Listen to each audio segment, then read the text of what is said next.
Hey guys, what's going on? It's Eli, back with another review video. And yes guys, you know what documentary I am now reviewing. And I've been meaning to get around to this documentary for quite a while. And especially since, I'm sure as most of you know, I am a huge Back to the Future fanatic. I am. Oh, and I'm sure the same goes for a lot of you. Don't deny it and don't hide it. By all means, let me know in the comments section. But, yeah, don't worry. Yeah, and, because seeing as how that, it'd be no surprise to have any documentary that would have to do with, say, Back to the Future. And talk about perfect timing and the best opportunity that this documentary, it came out in 2015. I remember, of course, when this happened, 2015, of course, being the year of, say, when we made our way to that year, and because of what was in part 2. And, well, obviously, even the filmmakers, they knew that what they were doing in part 2 of Back to the Future would more than likely not happen. But, at the same time, a few things they did in part 2 did end up being reality, but until I talk about that some more. So having this documentary come out around the time of Back to the Future, its anniversary, because, on account that the first Back to the Future film, celebrating its anniversary, and in addition, because, not just that, but the year, Doc, Marty, Einstein, and Jennifer, they traveled to 2015, so, yep, we made it to that year. Need I go on? Just, you get my point, totally. So, yes, guys, I am now finally reviewing, not to mention this documentary is celebrating its anniversary. Yes, from 2015, it's the Back to the Future documentary, Back in Time. Yes. What a fitting title that is for this Back to the Future documentary. Wouldn't you think so? Okay. Anyways, but yes, so the Back to the Future documentary, Back in Time, because everything that this documentary has to offer from beginning to end, because it's, because it is in 2 parts, technically. I mean, this documentary being one whole documentary, but, different acts, I guess you could say. Yeah, because most prominently, because with part 1, they talk about, say, the history and the making of how Back to the Future got started with the 2 Bobs, and then what would come next, where part 2, it's all about the fans, and that's great to see, because, of course, Back to the Future leaving such a huge impact on those, what inspired them to what to do next in life, especially those whom do their own things that have to do with Back to the Future. Like when it comes to, say, charities, and, or even, say, like, coming up with ideas that, were in the Back to the Future films. Like, what if this can happen, and so on. Technology and such. Or, say, special, like, places that are dedicated to Back to the Future, like special events. There's even, like, a, Back to the Future golf and such. A band that's dedicated to Back to the Future, the Flux Capacitors. Yeah, I'm sure you're aware of them. And just, over the years and up to this documentary, the impact that Back to the Future has left off, most prominently the first one, I mean, of course the documentary does. They do. Of course they bring up about the, parts 2 and 3. Not as much as, say, the first one, but, especially not that much on part 3. But, it's just how it is in the documentary. Not that I'm complaining. But, and a lot of people that were involved in this documentary from, some of the cast members, and, of course, the 2 guys, the 2 fathers whom brought Back to the Future to life, Bob Zemeckis and Bob Gale. Good to see them, and everybody else, and just getting to know the fans that are a part of this documentary, the impact the Back to the Future left off on them, what they would do in life, and even if it has to do with, say, Back to the Future, you know, because owning props and anything else that's in dedication to Back to the Future, it's just amazing. Yeah. And because for me to have finally watched this documentary in all of its glory, yeah, because I really enjoyed it. Of course I did. It did not disappoint. And, well, I mean, even though, because from what I've seen, like, yeah, I mean, this documentary was not, like, say, a crowning success or anything like that, from what I've seen. Especially because, you know, I looked at the Rotten Tomato score and, well, you know, not bad, I guess, but that's not to say this documentary's god-awful, okay? And I'm sure you would think so, too. But yeah, just overall, with the first things I've had to say about this documentary. Yeah, Back in Time itself, it's a well-put documentary, of course recommend to look at it for all of you Back to the Future hardcore fans. I'm sure you have by now, yeah. Alright, so, with the first things I've had to say about Back in Time now out of the way, now as always, for me, read the description / the story. And it's short, but, you know, anyways. A look at the immense culture impact of the Back to the Future trilogy 30 years later, at the time of this documentary. After McFly and Brown went on an epic adventure. A memorable one, of course. Yeah, unlike anything at the time. Okay, but now with reading the description / the story out of the way, let us now dive in / break down the documentary itself, shall we? Okay, well, first off, because, well, part one is when, things would begin, because, you know, for Robert Zemeckis and Bob Gale, who, again, they do appear in this documentary because, they did have potential in the 1970s, especially when they would cross paths with, Steven Spielberg, and, Jaws was in there too somewhere, and some of the early films that Robert Zemeckis had directed, and with Spielberg having produced them, not doing so great. Yeah. And Zemeckis knew, and so did Bob, that they had potential, even when, say, they, somewhere in the 70s, they had an idea and consideration to, at some point, maybe by the next decade, do a time travel movie, but you know, at the time, because, you know, it was pointed out that, you know, nobody would want to see a time travel movie, but only if it's done good, in a good way and such. It has good potential, and both Bobs knew they knew what they were trying to come up with. I mean, it was difficult at first, but eventually they settled down with what they finally came up with. Especially, this had to do with, say, you know, Bob Gale, his father, kind of being that same territory as, say, well, George McFly, and not to mention Bob Gale's father was class president, and, well, because Bob Gale just, you know, having the feeling and wondering, like, would he have been friends with his father at that age? Because even, say, his father was kind of a jerk and such, and with what Bob specifically said. And if, also, his parents, you know, before they got together, they did cross paths at the same class and such, yeah. So with that being a huge influence and what would be inspired and incorporated into the story that they would eventually come up with for the first Back to the Future film.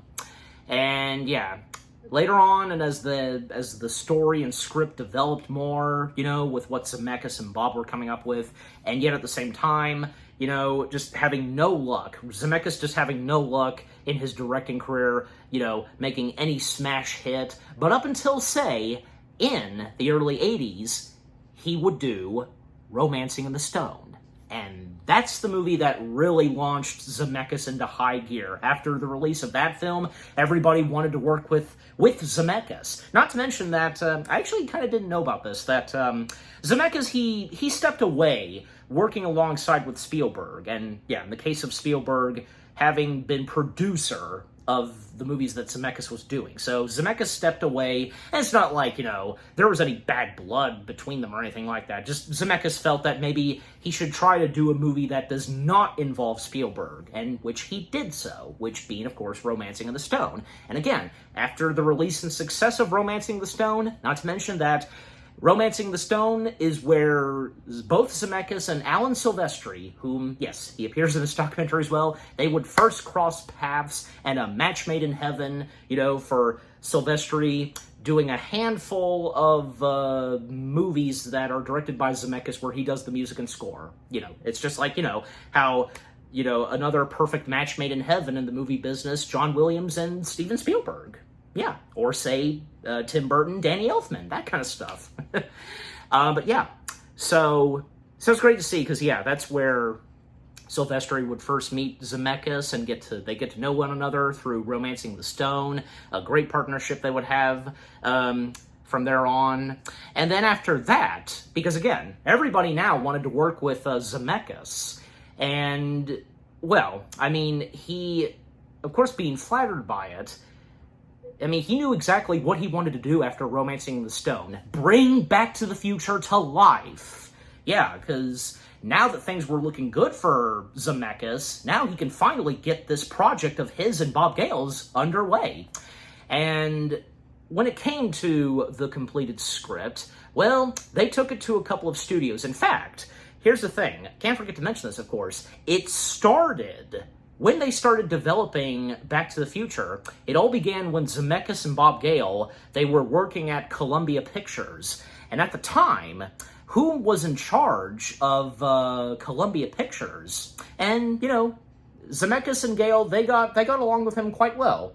And he was down for what they were writing on paper, and not to mention that, he...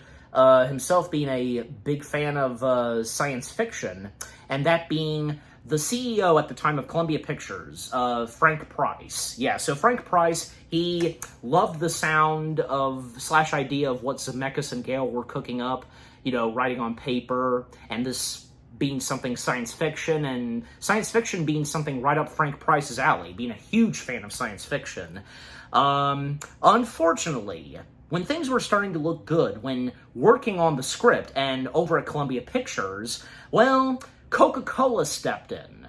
This I actually kind of didn't know of until this documentary. Maybe the same goes for you, because, yeah, very interesting, because Coca-Cola, at the time, bought Columbia Pictures, and when they did, well, it wasn't looking too good, because apparently Coca-Cola was kind of screwing things over, now that they acquired Columbia Pictures. And that meant that, yeah, the fate of the developed script and such for this planned, time-traveling movie, yeah. So, unfortunately, because Columbia Pictures was not able to do Back to the Future, but when it came to, in the 1980s, when it finally seemed to go underway, Zemeckis can finally bring this project to life along with Bob Gale, well, they went to every studio around town, from, say, Sony, Warner Brothers, Paramount, and all of them, they had the same exact answer, in a very sweet way, very kind and such, that they liked it, but it just didn't appeal to them. Not in a negative way, just like they just couldn't, I guess they just couldn't see themselves, any of them, just doing this. And also, they had the same thing to say, why don't you take it to Disney? Which they would. They submitted the script to Disney, they had a meeting, and what Zemeckis and Gale, obviously they didn't expect this from Disney. Disney and the CEO at the time, just horrified by what was written on paper. Like, we're Disney. We can't do this with what this character's like, and with the time travel. The boy's mother is in love with him, all that. It's understandable, and I don't think we could we? Probably, I don't think so. Just, God knows, because of doing something like that as of now, Disney, but, because with them having done PG-13 films, But, at the same time, for Back to the Future, You know, because it got a PG rating, but okay, anyways. So, yeah, so unfortunately, Disney, they did not like the sound of this, but that was until then, you know, the script would find its way straight directly to Spielberg and Universal getting attached to this, and talk about perfect timing and just like a miracle, where Frank Price, having moved away from Columbia Pictures, now one of the main guys at Universal Pictures, and of course, Frank Price, he was there from the start when Back to the Future was being brought to life on paper and such. Yeah, of course.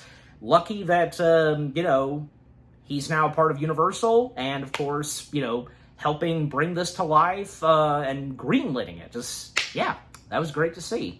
And when it came to the cast, I mean, yeah, some of them were a bit hesitant, like Christopher Lloyd. Yeah, he wasn't really sure at first because, like, he was doing something else of a play, but with what else he was doing, it wasn't turning out so good, so that's when he nabbed being a part of Back to the Future, and rightfully so. Yep, because, let's face it, besides, like, obviously, it wouldn't be the same with any of the cast members that are in the Back to the Future trilogy, especially in the case of Christopher Lloyd. If Christopher Lloyd had not been a part of Back to the Future, who knows what Back to the Future would have been like if Christopher Lloyd wasn't a part of it. Especially in the case of Michael J. Fox, because I think it's obvious that the documentary would bring this up, because Zemeckis, he had in consideration from the start, you know, and when the film was finally underway, Michael J. Fox, yeah, he had considered Michael J. Fox. Problem, and I'm sure you know this by now, is that they were not able to get Michael J. Fox in for the role of the leading role of Marty McFly because of the sitcom show Michael was doing at the time, Family Ties. So they were not able to hire and cast Michael for the movie. So what would happen instead at that time, while first filming the movie, is cast Eric Stoltz as the lead role. And, well, I mean, it didn't take too long for Zemeckis and the others to realize, even the cast, realizing that although Eric, great actor he is, and he wasn't doing a bad job, it's just that with what he was bringing to Marty McFly was the total opposite. Because of the comedy, the funniness, and, you know, moments with the character of Marty McFly, obviously, that are written on paper, just wasn't working. And Zemeckis, like, at first he wanted to refuse to believe that this wasn't working, and he just wanted to keep on with filming and being on schedule, because, you know, that's another thing, because the studio, you know, informed Zemeckis and the others that if at a certain point, then just they'd axe the movie. So, yeah. But eventually, Zemeckis gave in and realized that, okay, yeah, this isn't working. And at one point, and according to, say, Christopher Lloyd and the others, that at a dinner, Zemeckis made the announcement that, yeah, Eric Stoltz had to be let go, and so on, so on. And, of course, that's when finally they managed to get in contact and to negotiate for Michael J. Fox to be a part of Back to the Future. And what would happen is that during the day hours, Michael would be filming his show, you know, that he's a part of, Family Ties. Then in the evening times, Michael would go to Universal Studios and film Back to the Future, as he recommended. Like, shoot Back to the Future in the evening times. Yeah. Well, obviously, there are plenty of times where Marty McFly, he's out in broad daylight, so, yeah, the documentary doesn't explain about that. Like, if Michael wanted to shoot Back to the Future in the evening times, then how do you explain, like, when they were shooting in the daytime? I don't know. I'm sure you know this, and I'm just saying, because overall, it's not brought up in the documentary, but not that I'm complaining, okay? By the way, because it just occurred to me, I don't know why it didn't when watching this documentary, one other big cast member of Back to the Future, totally absent, being a part of this documentary. I have no idea why, because a good majority, and to go ahead and mention them, because, well, if it's obvious, yeah, because Michael J. Fox, of course, and it's great to see him at that time, because, yeah, that he was able to be a part of this, and because, you know, his struggle and battle through Parkinson's. But even as of now, he's still doing great. So yeah, from Michael, Christopher Lloyd, Leah Thompson, Lorraine, of course, Dean Cutney, yeah, if I said his last name right, James Tolkien, Claudia Wells, the first Jennifer, and Donald Flulove, if I got his last name right, yeah. And amongst others that are, yeah, some of them that are part of this. But yeah, so out of those that appear in this documentary, and also, can't forget to mention, Huey Lewis, of course Huey Lewis would be a part of this. No Tom Wilson. Point being, no Tom Wilson. Why? Was he just not available, or he wasn't interested? I don't know. It's like, even to this day, because Tom Wilson, like, he's more than happy, and whenever, like, there's a Back to the Future reunion panel, I'm just saying, like, I'm guessing just, like, I'm guessing, I'd like to think that probably he would have loved to have been a part of this, but just, you know, just wasn't available, I'm guessing. But also, I think it's obvious that, yeah, Crispin Glover, of course he wouldn't be a part of this, because, yeah, I mean, of course, in the case of Crispin Glover, he has opened at times about Back to the Future, but at the same time, yeah, I'm sure you're aware of this, you know, because when Crispin Glover filed a lawsuit because of his likeness being used, yeah, that's another story, and, you know, especially because when it came to the first Back to the Future film, Crispin was kind of a pain in the ass with Bob Zemeckis, with what Crispin wanted to do his way while acting in the movie, or just, I'm sure you know about this, just, oh well. Anyway, so, yeah, back on point, because, yeah, like I said, Michael J. Fox would finally find his way and be a part of Back to the Future, rightfully so, and again, just whom Zemeckis considered from the beginning, and when the film finally got greenlit to be brought to life. So yeah, so that's great to see. And, yeah, just, you know, the fact, because even from, say, Tom Wilson, Christopher Lloyd, when they shared about, you know, at one panel of just the two of them, where they talked about Eric Stoltz being fired, they feared the same for each of them. Well, most prominently Tom, but, you know, the fact that even Christopher Lloyd said it best, like, oh my gosh, to just do that all over again? But hey, it of course was worth it. Because of course, when the movie itself came out in 1985, it of course made film history.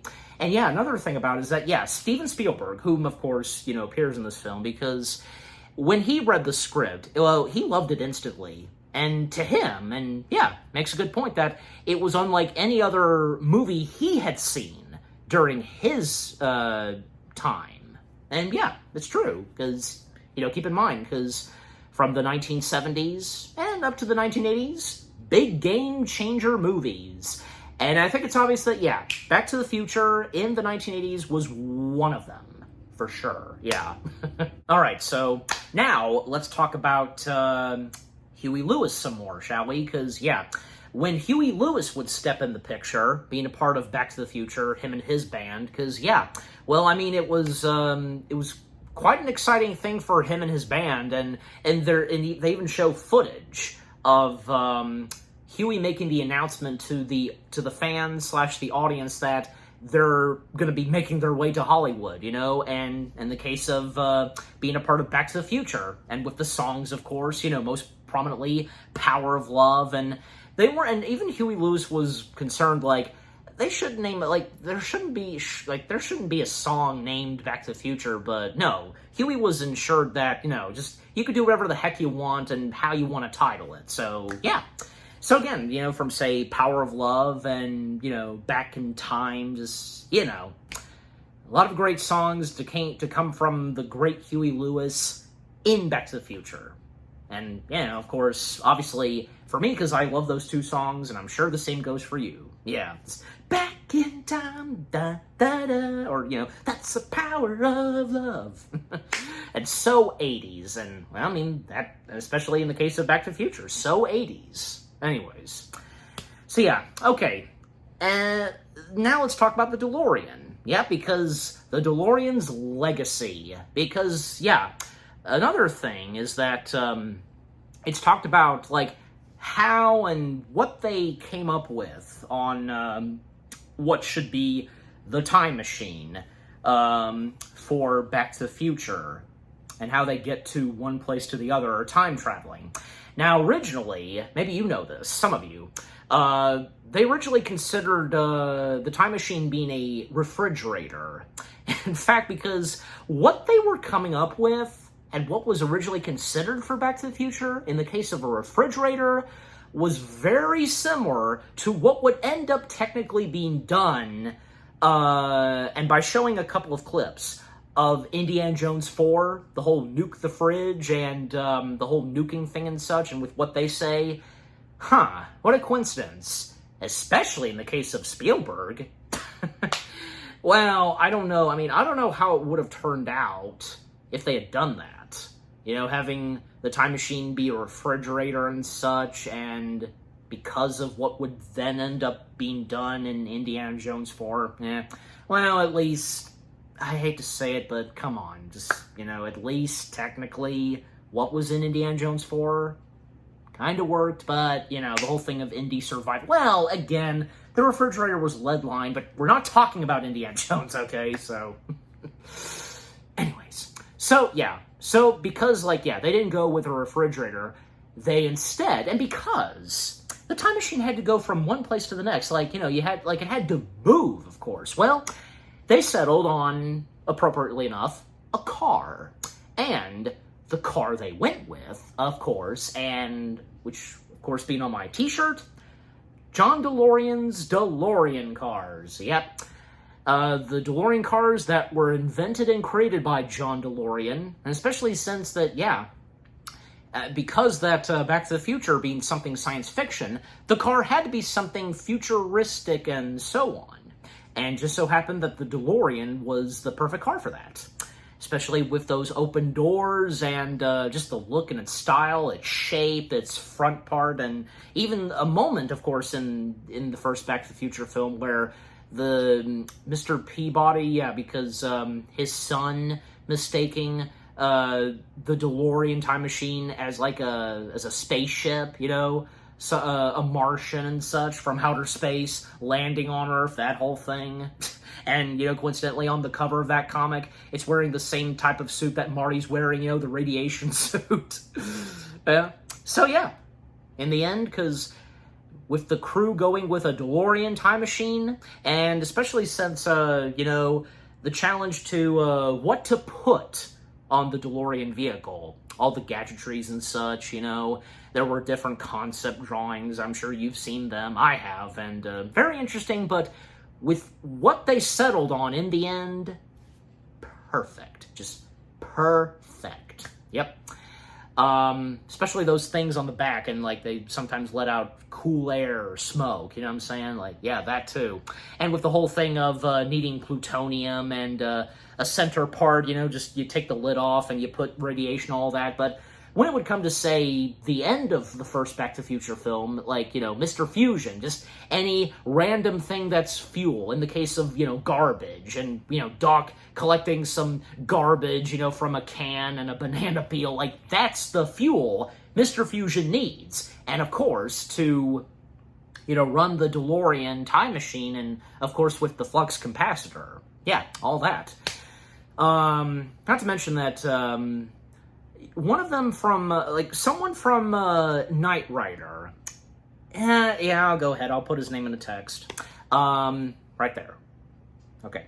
So, he worked on Knight Rider, and he was responsible for designing KITT. So, when it came to being a part of Back to the Future and designing the DeLorean, yeah, so there's that. Very interesting story on that. And then, of course, you know, the DeLorean time machine having a huge influence on so many people. And also, like, yeah, because another part of the documentary, and when talking about the DeLoreans, because how the first Back to the Future film, well, in the case of the entire trilogy, how it inspired fans to restore and even convert their own DeLoreans as time machines. You know, even some lucky fans, they managed to, well, I mean, I think that goes for everybody. Everybody who has their own DeLorean time machine. I mean, obviously, a lot of those a lot of those Back to the Future fans and whom own their personal DeLorean time machine, well, they obviously always would have the DeLorean time machine looking like this from the first film.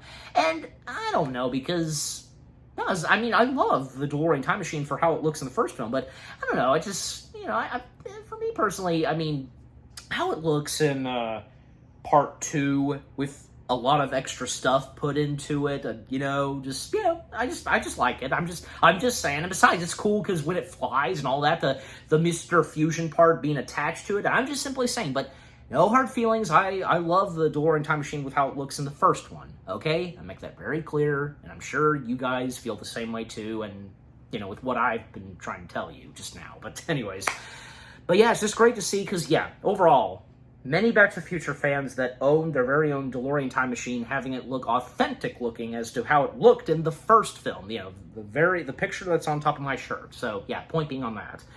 And yeah, just those that own DeLoreans and them getting to be a part of this documentary, which I'll talk more about them, momentarily, but yeah, it's just great.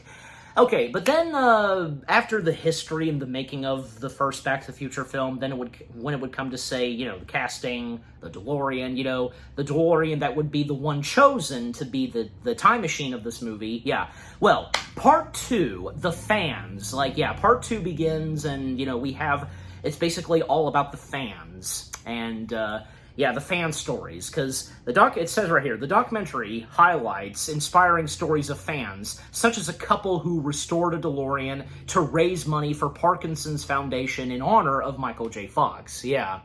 So, okay, and to kind of speed things up some, because I already mentioned the Flux Capacitor band, because, this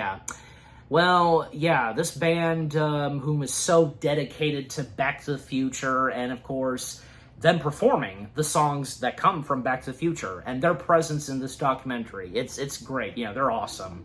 And what say you guys? Have any of you, by any chance, managed to caught seeing the Flux Capacitors? Let me know. But also, one of the first fans we see and appears in this documentary when part 2 begins, Adam Contrast. Yeah, I think I said his name right. He started this thing that obviously has to do with charity.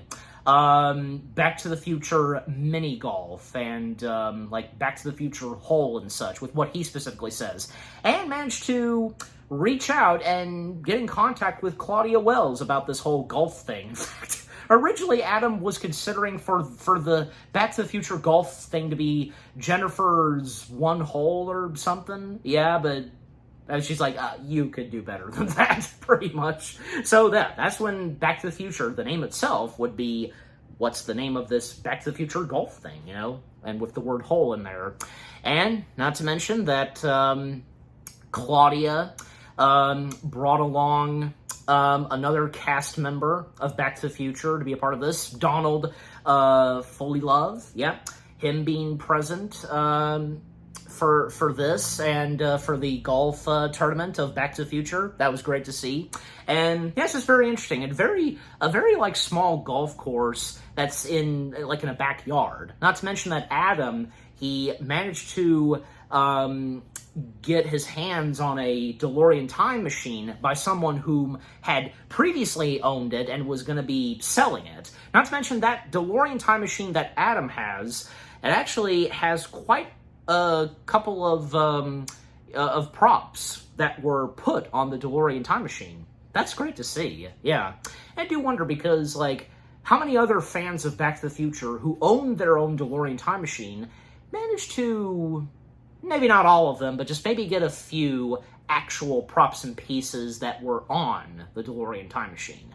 But yet at the same time, a lot of the Back to the Future fans who own a DeLorean time machine of their own, they've done a great job with replicating those very bits and pieces that are on the back of the DeLorean time machine, etc., even on the inside. Of course, you have to have the flux capacitor, you have to have the dashboard, because of where you're currently at, where you previously were, and so yeah, you make your it shows you where you're going, where you're at, and where you previously were. That whole thing, yeah. it's just, again, the details from the inside and out of the DeLorean time machine.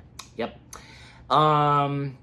Also, because, yeah, another thing about the DeLorean time machines, like, there's a special DeLorean community. Yeah, because people coming to this DeLorean community with their very own DeLoreans, like, whether if it's like regular plain DeLoreans that have not been transformed into the DeLorean time machine, or obviously in the case of those that have transformed their DeLoreans into DeLorean time machines. Yeah, especially because a DeLorean, community, and in the documentary, because it shows that, there's a special, like, reenactment of Back to the Future, and Leah Thompson, Christopher Lloyd, and Donald, they're present, and one of the other cast members, who was the lead singer in the first Back to the Future, singing Earth Angel. You know who I'm talking about, yeah. So him being present as well. And there's this couple that, they too, owning a DeLorean time machine. And, I think it's obvious that, yeah, Back to the Future brought them together, crossing paths and becoming soulmates. And that being Nick Jaroslawski. I think I probably mispronounced his name, but yeah. And his now wife, Megan Susino. I got her last name right too. Again, you know me sometimes. So their presence in the documentary, especially at the time and filming of this documentary and at this DeLorean community, that's when I should have seen this coming. Nick popped the question to Megan. Yep. They got engaged, and at the time of this documentary being filmed, and it was just a great moment. And of course, to top it off, Earth Angel. It was great. Harry Waters Jr. Yeah, that's pretty sure. That's him. Yeah. Even getting to sing, Earth Angel. That's great. Then, right after that, it's nice how it transitions to what they talk about next, because someone who has worked on Family Guy and American Dad, he's a sound editor for Seth MacFarlane, and he too, being a DeLorean owner, Sean Chili, yes. If you guys know about this, for any of you guys who watch American Dad, I'm sure you do, there was an entire episode dedicated pretty much, to Chili Kirkhoff, and he too got to appear in this episode as himself, getting to voice his own character, whom is him, and the whole thing of Steve and Stan, and along with Sean, out in the road in 2 DeLorean time machines. So, yeah, I'm sure you guys know about that episode, and, that's pretty interesting, because, it came from, it's from the American Dad episode, from season 4, episode 16, DeLorean Story Anne. That's an interesting title. So again, because, Stan and Steve, along with Sean, because, it has to do with DeLorean time machines, even in the case that, also, in that episode, we had Donald appearing in there too, as well as another Back to the Future cast member whom appeared at the very end of part 2, Joe Flattery. Yep, if you remember, Joe Flattery, he appears at the end of part 2, like, after Marty and Doc are separated. Doc traveled to 1885, and Joe Flattery, he approaches Marty. Are you Marty McFly? And it seems like something intense is happening, but no, it's a letter. So, yeah, a letter from Doc Brown. So, yeah, Joe Flattery, it's great to see that he was in this American Dad episode. Not to mention that, I'll also mention this, that in something Dark Side, one of the second installment of Family Guy's Star Wars trilogy parody, the original trilogy, at the very end of something Dark Side, Joe Flattery reprises his character role from part 2 of Back to the Future, giving a letter to Luke Skywalker. You know that, of course, but just wanted to mention it by all means. But yeah, that's great to see, because, and that's, not to mention that Seth MacFarlane, he too is a fan of Back to the Future, and yeah, if I remember correctly, part 3 is Seth MacFarlane's personal favorite. Well, and that especially explains, a year before this documentary came out, A Million Ways to Die in the West came out, and in that film, well, yeah, I think it was obvious that, yeah, there is, because there's one moment where Seth MacFarlane, his character, cross paths with Doc Brown, who's fixing up the DeLorean time machine in a shed, and that cameo was brilliant, and that just shows, because, you know, how much of a huge fan Seth MacFarlane is of Back to the Future, and not to mention that the DeLorean that appears in A Million Ways to Die in the West, that was MacFarlane's. That is his personal own DeLorean time machine. So that's great to see, because, you know, Seth MacFarlane, you know, because that was very nice of him and the rest of those on American Dad to have one of their other co-workers to just to have an episode all about him, and because of Back to the Future, DeLoreans. That's very good. Yeah, love that. Anyways, okay, and the other fans to mention, because, yeah, well, also, yeah, right after Sean was brought up, there's also a man on a wheelchair by the name of Marco Pasqua. Yeah, Marco Pasqua. And how much of how much Back to the Future is such a, how much it influenced him. And maybe some of you might know about Marco Pasqua, because, he's a speaker consultant of Interpreneur, if I pronounce that right, yeah.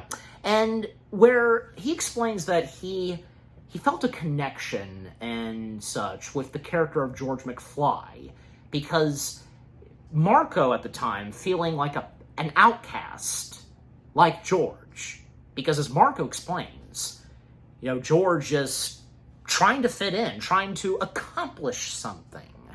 And the same would go for Marco and with what he would do. That's amazing. And yeah, because it's even mentioned in the documentary, because, you know, the whole thing of, because, yeah, that's the thing, because it never really occurred to me, because Marty McFly, not a bad character, not a bad, like, as he is in the movie, just doesn't really learn anything and always getting in trouble and such, as, you know, some of the moments he has, but not intentionally, of course, and he shows in the movies. And just wishing that life could be so much better, because with how his parents are, but up until he travels back in time and, unplanned, you know, that he would surprisingly make things better when he would travel back to 1985. Now his parents are more cool as he wished they would be at first, but now they are. And George McFly making a big success out of himself, you know, good career and such as an author. And also, apparently, because it's also established in the documentary that had Back to the Future been released, then audiences would view the relationship / friendship between Doc and Marty very different. I don't know. Would that be? Because, I mean, even Bob Gale stated that people in 1985, when they saw Back to the Future, they didn't make any of it. Just like, geez, like, I'm sure you know what I'm talking about. Just like, that's baffling, because I don't know. Because even to this day, would it occur to anybody? Maybe to some of you? I don't know, but come on. There's no indication. Just like, good Lord, why would we think of that anyways? Come on. Just overall, because, you know, great friendship, okay? And just like what Steven Spielberg, what he says about this, where he views the chemistry and friendship between Doc and Marty, like, similar to, like, you know, most prominently a good example, Abbott and Costello, you know, that kind of stuff, just, yeah. Or, you know, say, Ben Crosby, Bob Hope, just, yeah, I mean, you get my point, and with what Spielberg says, yeah, so that's a good way to view it, and, you know, that makes sense. Because, I mean, let's face it, because, as we know, in the Back to the Future films, Doc and Marty, they've got great chemistry, even, like, say, like, at times, when it's funny, and, you know, they just have a great time, or, especially in the case that, man, when things get serious between Doc and Marty, they do get serious. Literally. I love those moments. Yeah. You know, it's like, especially just, you know, very quickly, it's like, right now I'm thinking most prominently of that sequence where Doc, in part 3, Doc Brown at first makes the decision that he's not coming back to 1985, he's staying here in 1885 because of Claire. But Marty just waking up Doc and telling him that both he and him, they don't belong here, and, you know, think of, you know, like, in here and so on, just, you know, giving Doc that kind of talk. It's like, you know, because pretty much, like, the roles have been switched around for Doc and Marty in part 3. It's obvious, and yeah, that's just brilliant. After so much Marty went through in parts 1 and 2, and now where Marty's up to in part 3, it's just amazing. Yeah. But of course, in the end, after so much that happened in part 3, the struggles and such, hey, it all turned out great in the end, as we all know, without a doubt. Okay, but continuing on, and actually, because I almost forgot to mention them, because, yeah, more of the Back to the Future fans that are, you know, are a part of this documentary, Bill Shee and his son Patrick Shee, because basically, both of them and their family, their entire family, they are proud owners of quite a good chunk of Back to the Future cars. A few DeLoreans, the vehicle that the Libyans drove in, and a couple of others. And this business of owning cars and all this that started with Bill Shee and being passed on to Patrick Shee, Patrick Shee's kids, and their kids, and man, hard to believe because, you know, Patrick Shee already being a grandparent, and his father being a great-grandparent. But yeah, this whole thing that started with Bill, and then with his son, just, yeah, continuing in the family, you know, just the generations of that of the Shee family. And in a good way, of course. That's great to see, because I like what goes on in when it comes to them, and how much, of course, a big influence Back to the Future is to them. And in the case of owning the DeLoreans, and when they talk about, like, say, those from part 3 and all that, and, you know, owning those specific vehicles that were used in the films. It's amazing. Okay, and to still speed things up some, because, yeah, one thing that is brought up later on in the documentary, well, is when the first Back to the Future film itself premiered, and most prominently, one of the biggest, besides, of course, you know, the cast members of Back to the Future, the writers, directors, and such, yeah, Zemeckis, of course, attending to the premiere, well, the late Princess Diana of Wales, yeah, because her presence at seeing Back to the Future, and it's most prominently mentioned that she lost it at the part with, yeah, Biff and his boys, you know, trying to chase after Marty, and Marty using an early, you know, I guess you could say prototype skateboard, you know, on wheels, a wooden board with wheels, and as the characters in 1955 establish, with when they see Marty on that contraption. And, well, Marty avoiding them, and of course, Biff and his gang in his car, you know, then crashing into a truck filled with manure. Yes, and of course with them shouting, "Shit!" And yeah, because that's the part that, yeah, made Diana lost it. And, well, I mean, obviously in the end, yeah, she really enjoyed Back to the Future. Yeah, how could she not? Yeah, especially since, you know, as we all know, because Princess Diana, yeah, she attended to quite a lot of movies. Well, obviously, you know, her loving movies, and, like, it's like, you know, she had seen, like, say, Rocky Horror Picture Show, she had attended to, say, Jim Henson's Labyrinth, Roger Rabbit, and, amongst others, and, even, like, yeah, I think she actually, like, she got to meet Paul Rubens, I believe, as though, yeah, just, like, I believe as though, yeah, and, also, just, yeah, I mean, just overall, it's great to see, because with the mentioning of Princess Diana, and her experience, and something that has to do with Back to the Future, because in connection with Diana, you know what I mean? Just, yeah, anyways. So yeah, I mean, overall, because in the end, and with the movie itself premiering, because, yeah, how much of a huge impact it would leave off for years to come. Yep. And, yeah. And then the documentary, of course, it continues on talking about the rest of the fans. And the next couple, I should say, Back to the Future fans who are a couple, Terry and Oliver Haller, because they have a big part of the Michael J. Fox Foundation, their mission, because, well, with, of course, the Parkinson's disease, being a big part of the Michael J. Fox Foundation, and, well, the purpose and the mission for them, for the Hollers, because, well, growing a number of years ago, it reads right here, because a doctor had given Oliver, at the time, and when this was happening to poor Oliver, 6 months to live. Yeah, gave him 6 months to live because of him being diagnosed with terminal cancer.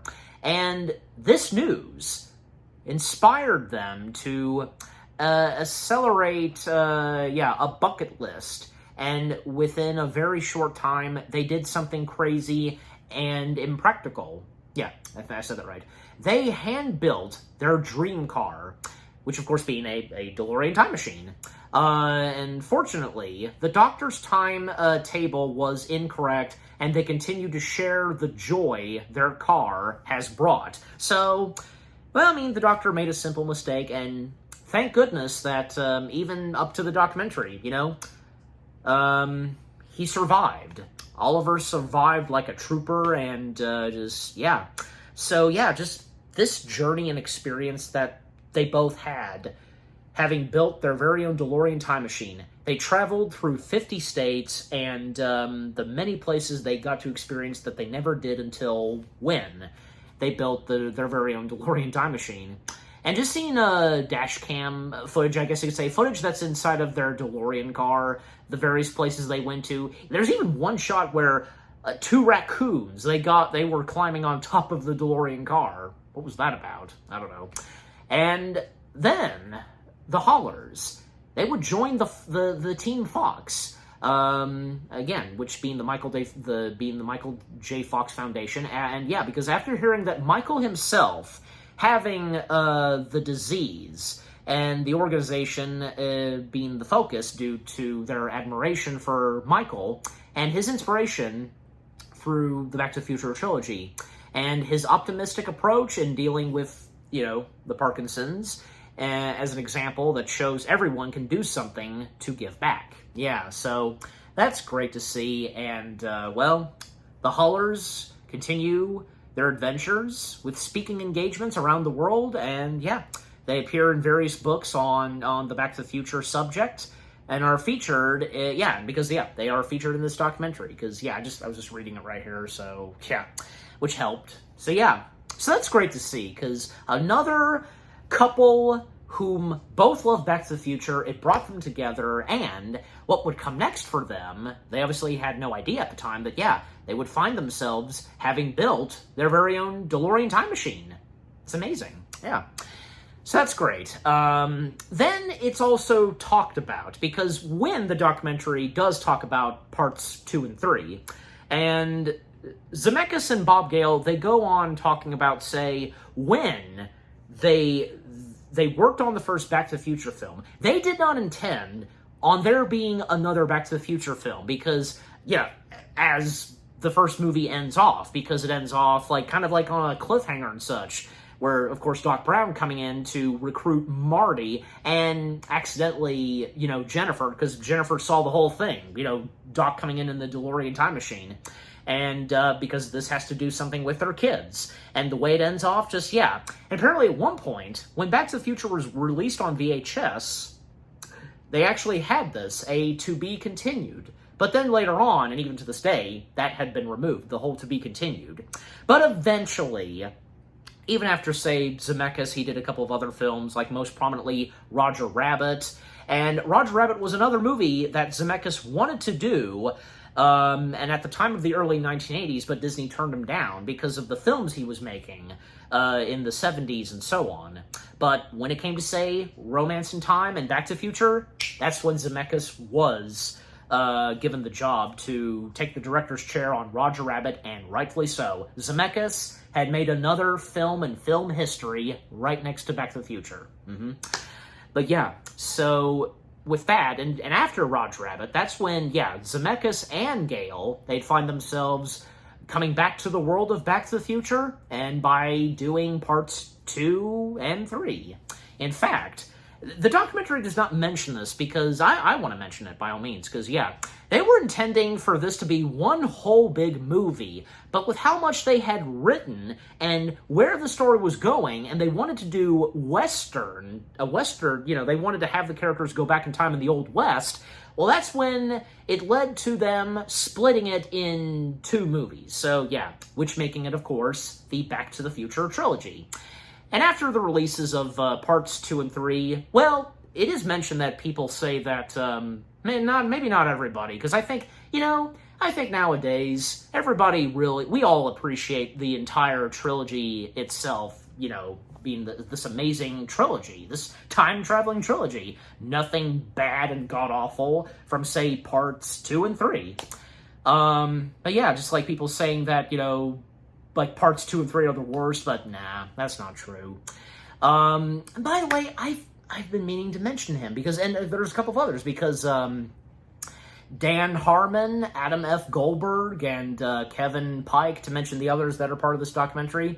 Jeffrey Wiseman, Andrew Probert, and I meant, yeah, Kevin Pike, Michael Chaffee, Adam F. Goldberg, and Dan Harmon, because, yeah, Adam F. Goldberg, because his presence in the documentary, because, yeah, he too being a huge Back to the Future fan, and he talks about when his mom went to see Back to the Future, the first one, and, he just, he says that his mom loved the whole thing of the relationship between the boy and his mom, but not exactly just, yeah, and if you know this, especially on account that, yeah, in the case of the Goldberg series, yeah, because, that being based off of Adam Goldberg's life, and with how his mother was. But, yeah. And obviously, of course, Adam getting to see Back to the Future and just, yeah, loving it instantly, obviously. And yeah, because one of the people involved in Rick and Morty, because I think it was obvious that, yeah, Rick and Morty would be mentioned in, yes, yeah, this is him, one of the writers for Rick and Morty, Dan Harmon. So his presence in this documentary, and with what he shares about, Rick and Morty, like when trying to get Rick and Morty underway, it was, kind of a struggle, and as he brought it up as an example with what Zemeckis and Gale went through with Back to the Future. Yeah, understandable, and, seeing as how that, there are some parallel similarities that people say, between, say, Back to the Future and Rick and Morty, I'm sure you know this too, and how funny is it that at some point, we actually had Christopher Lloyd portraying live-action Rick. I'm sure you know about this. Yeah, how brilliant was it? But yeah, so it's great to see that, yeah, one of the people of Rick and Morty being a part of this documentary. Yeah, and just, yeah, because I was talking about this before I then talked about, like, say, Adam F. Goldberg and Dan Harmon, because, yeah, with the releases of parts 2 and 3, but again, I feel that nowadays, parts 2 and 3, they get more appreciated and loved on. And me being one of those that really loves the heck out of them. And part 3, I think, yeah, I'm on the same page as Seth MacFarlane. Like, I love the entirety of Back to the Future. I do, but I'd say probably part 3 is my personal favorite. I'm just simply saying, okay, I love the entire trilogy. Okay, so, yeah. I'm just saying. Anyways, and yes, because what I mentioned at the start of this review, because, yeah, where they do talk about that, some things they did predict that would actually happen in reality that came straight from part 2, because flat screen TVs, other channels, multiple channels, and drones, and a few other things, and like virtual reality and so on, Google, yeah, that stuff, most of that stuff from part 2 would exist in reality, but of course not all of it. Like, in the case of flying cars, even Leah Thompson establishing that nobody wants flying cars. It's scary, but, well, technically, yeah. And right after she said that, think again, because, yeah, some people inventing the attempts for cars to fly, and as it shows, because seeing a half car, half plane is interesting, and the whole thing of hoverboards, but just to finish up what I was saying, because with most of what was in Back to the Future Part 2 actually existing to this day, well, again, because Zemeckis and Gale and the others knew that what they were going to incorporate in 2015 in Part 2 would more than likely not exist. And they knew this, but they were just going to have fun with it. And that's great. Just have fun with the heck of it. Just do whatever the heck you want. Just make your own future in a movie or show. You know what I'm saying? It's understandable. And it makes sense. It's just like how, in the case of Star Trek, how Star Trek has looked, and, it's just how the future looks in that world, of Star Trek. Just, you get what I'm saying. Anyways. But yeah, as I was saying, because the whole thing of, people's attempts to get vehicles to fly and such, because, again, in the case of, as I just mentioned, half car, half plane, and even like showing a CG visual where it's like you drive your car out of the garage, and then you'd start the propellers, like one that shows it's like a half car, half helicopter. The propellers would start, and then you make your way into the city, and there's a runway. Just very interesting. And the whole thing of hoverboards, because, the attempts on trying to get hoverboards to be a thing, and especially in the case that this thing where the attempt to try to make things like hover, and in the case of magnets, and this has been attempted a few times, like in the case of a skateboard. Did I say roller skate? I meant skateboard, and if I did earlier, Anyways, so the attempt on a skateboard, which, works pretty good with what they showed in this documentary.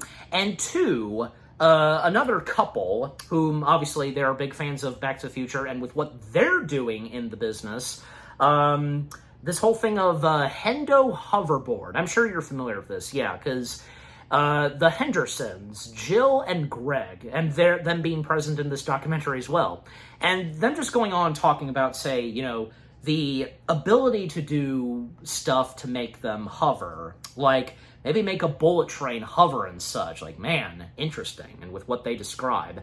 So all these details that are talking about on the subject of hover and making things hover, and just like with what the hoverboards do in Back to the Future. And by the way, because it is brought up that in the behind the scenes of Part 2, working with the hoverboards, trying to bring them to life, movie magic wasn't really fun. Because with the cast members like hooked onto wires and making them float, and even apparently Adam F. Goldberg establishes this, that he remembers seeing this commercial, commercial and behind the scenes, that Robert Zemeckis saying that these hoverboards exist, and they happen to acquire these hoverboards that just are really suitable for children, and how this would be in an episode of The Goldbergs, and where, Adam F. Goldberg, is explaining to a group of kids that he got to experience riding on a hoverboard, which is really great. And because via archive footage, and from an episode from The Goldbergs, Sean Giambron, if I got his last name right, who portrays young Adam F. Goldberg. So that's great. But at the same time, the aftermath on how they achieved it with the hoverboards in Part 2, it turned out great. And I was kind of wondering, it didn't last long, because I was wondering, because they mentioned that doing the hoverboards for Part 2 weren't easy and all that fun. Well, this actually, I'm sure you're aware of this. There was an accidental injury that occurred while filming Part 2, because the part where Marty dodges Griff and his gang, and they go flying to the building and they break the glass, one of them actually broke some ribs. Again, I'm sure you are aware of this, So, again, point being, I was wondering, are they gonna bring that? But no, they don't. And it didn't take me that long to kind of to forget about it, and the fact is it was not mentioned, and even if it was necessary. Anyways, but all right, but to still speed things up some, and yeah, because I'm near the end of what all is in the documentary. Because yeah, I mean, all that's left to now say is that well, after the release of Part 3, it didn't take too long for Gale and Zemeckis and the others to create and whip out shirts that there will be no Part 4. But some of the actors, from Christopher Lloyd, Leah Thompson, and James Tolkien, Donald Fullilove, they're open, if it could ever happen, but more than likely wouldn't. I do remember reading where Christopher Lloyd once stated that he'd find it interesting if there were to be a Part 4, maybe it could be where, say, you know, time traveling during the Roman days. That would be interesting, but yeah. But hey, I mean, there have been times, and Gale and Zemeckis, they have at times been open, you know, for Back to the Future to continue in a different way. Not for there to be a fourth film, okay? Because, like, best examples, we've had the Back to the Future animated series, we've had a comic book series, and we've, of course, had that video game. You know which one I'm talking about. So, there's been that stuff. Even at the time of this documentary, there was a mention about the possibility of adapting Back to the Future as a Broadway show. Fast forward, and yep, we would get that. Excellent. It's great to see that, you know, the Back to the Future Broadway show, it turned out to be great. Yeah. Anyways, but yeah, so with that, and even Zemeckis, I'm sure, yeah, he was joking about this, where when he would die, then probably back to a new version of Back to the Future would be made, and in the case of his kids being involved in it and saying that his kids need to make money, so probably so. But yeah, and you know, just the last things that everybody a part of this documentary, what left they have to say about Back to the Future, the impact, and so on. And it's great how the documentary ends off, where it ends off, because at times the documentary plays clips from the first film and a few from parts 2 and 3, but most prominently the first one. The last clip they show is when Marty says goodbye to Doc, you know, because look me up when you get there, and yeah, when Doc drops off Marty back at home, Marty came back, you know, to fix quite a lot of things, and up to 1985, and yeah, Doc pulling out of the driveway and proceeding his way to the future, you know, that sequence. That was a great way to end it off. But the documentary does not stop there, because during the credits, and before the rest of the credits finish, we get everybody that was a part of this documentary sharing what it would be like if they were to own a time machine and what they would do. And apparently, I can most probably remember this, where Greg Henderson mentioned something about bitch slapping some people he knew or something, and his wife Jill just has a look, like, turns to him like, excuse me? And the crew is laughing in the background behind the camera. Yeah. But everybody else, like, with what they each share if they had a time machine, very interesting, especially because, yeah, I didn't talk about Alan Silvestri that much, because he does, I remember now, because he mentions that if he were to own a time machine, he and a couple of others, with what they say, they would love to travel into the future and what it would be like in the future, you know, with how far, you know, we've come and with the technology and such, as, yeah. But in the case of Silvestri, he mentions that at the time of this documentary, he had been writing a movie, and he would love to time travel to see how it's been accomplished with this movie he's written and so on. Very interesting. But yeah, just that's a great way for, yeah, to end off this documentary with, yeah, for them, if they ever had a time machine, what they would do. So, yeah. Yeah, Back in Time, it's a really good documentary about Back to the Future. Just the history of the first Back to the Future film, how it all began, and most prominently, when it would come to the fans. How much the first Back to the Future film, and, you know, and in the case of the entire Back to the Future trilogy itself, how much of a huge impact it left off people, the fans.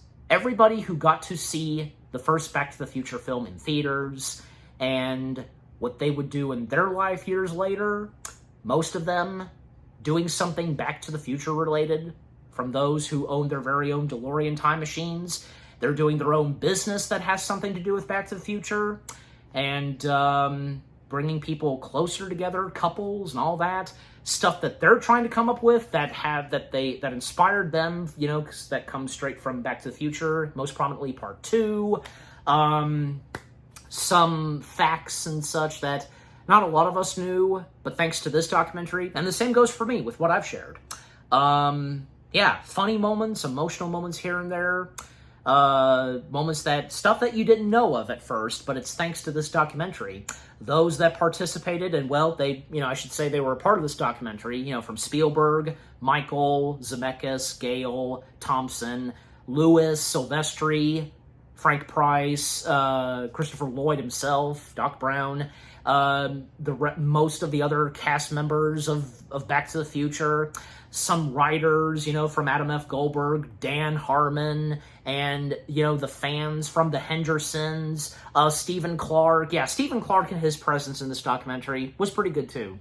And also, Marco Pasqua, and also Eddie Dennis, Ed Hillary, and Nick and Megan, and Ronald Ferguson, Harry Waters Jr., and the Hendersons, and just everybody else that was involved in this, and Bill and his son Patrick, and with what they do with owning the vehicles of Back to the Future, just overall, all of the fans that were part of this documentary, just amazing. Yeah, everything about this Back to the Future documentary. Back in Time, an excellent documentary all about Back to the Future. And I'm giving Back in Time, well, why not? And with how much I've enjoyed it, 10 out of 10 stars. Yes, 10 out of 10 stars for Back in Time. And what about you guys? What did you think of the Back to the Future documentary itself, Back in Time? What are some of the things that you didn't know about, the facts and such, and anything that you didn't fully know of when it came to the making of the first Back to the Future film? Favorite moments that come from this documentary with the fans, and did you get some good laughs? Did you get quite a bit emotional? Because there are some things in here that, very emotional, but in a happy way, and with those that appear in this documentary. And anything that you wished the documentary would have talked about, some of the stuff that would happen years later after the release of Back to the Future, and the influence that Back to the Future has on you. Yeah, feel free to share by all means. I'm sure because a lot of you, obviously being on the same page as the fans that were part of this documentary, as for me, how much of a huge influence this left off of me, because, just being one of my top favorite movie trilogies, and all 3 Back to the Future films in my top list of my all-time favorite movies. Just, everything that the Back to the Future trilogy has to offer, and with my taste in it, and just what more do I really have to say? But overall. And also, if it's one of your top favorite, materials of Back to the Future, topics of Back to the Future, in the case of documentaries, Back in Time. But again, overall, what do you think of Back in Time itself, with what I've had to say, my review, and what did you think of my review? Leave comments, and give this review video a like, as always. And so, guys, with all that being said, thank you very much for watching. I hope you guys enjoyed my review of the Back to the Future documentary, Back in Time. More review videos are coming your way. They're going to be awesome. Keep looking forward, and I will see you guys in the next video / review. Take care. Happy anniversary to the Back to the Future documentary, Back in Time, Back to the Future itself. Yep. And until I review more topics and such that are in relation to anything Back to the Future, peace out. Great Scott!